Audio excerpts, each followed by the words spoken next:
Welcome to Bible in a Year, Day 32. Today we will discuss Exodus 7 through 9. The Lord tells 80-year-old Moses that his brother, 83-year-old Aaron, shall tell Pharaoh to let the people of Israel go, and that Pharaoh will not listen. Furthermore, God explains why he hardens Pharaoh's heart. In Exodus 7, verse 5, God says, "The Egyptians shall know that I am the Lord when I stretch out my hand against Egypt and bring out the people of Israel from among them." Egypt was plagued with the worship of false gods, and the true God desired that they know him. The first sign shown to Pharaoh was the staff becoming a snake. Then the plagues began. The Nile and the other water in the land turn to blood. The fish die and it stinks. Then the frogs swarm.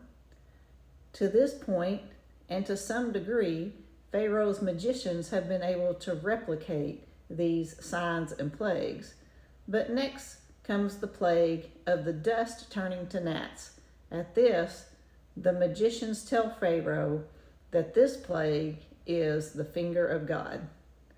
Next comes a swarm of flies. They infiltrate all of Egypt except for the land of Goshen, which is the area that Pharaoh had given the Israelites during Joseph's reign. The next plague kills Egyptian horses, donkeys, camels, herds, and flocks. No Israelite livestock died.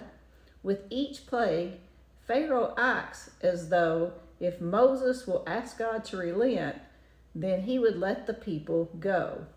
But as soon as relief comes, he would harden his heart and not let them leave.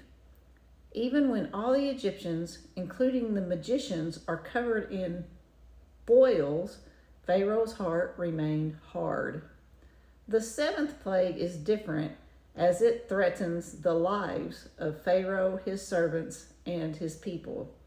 And then God reveals his power and purpose. He reveals this to Pharaoh. Chapter 9, verses 15 and 16. For by now I could have put out my hand and struck you and your people with pestilence, and you would have been cut off from the earth. But for this purpose I have raised you up, to show my power, so that my name may be proclaimed in all the earth. And with the next plague, he gives everyone a heart choice. If you believe I am God, shelter yourself and shelter your remaining beasts of the field. Anything left in the field shall die. The hail came and struck down man and beast remaining in the fields, and every plant and tree. Again, only Goshen, where the Israelites lived, received no hail.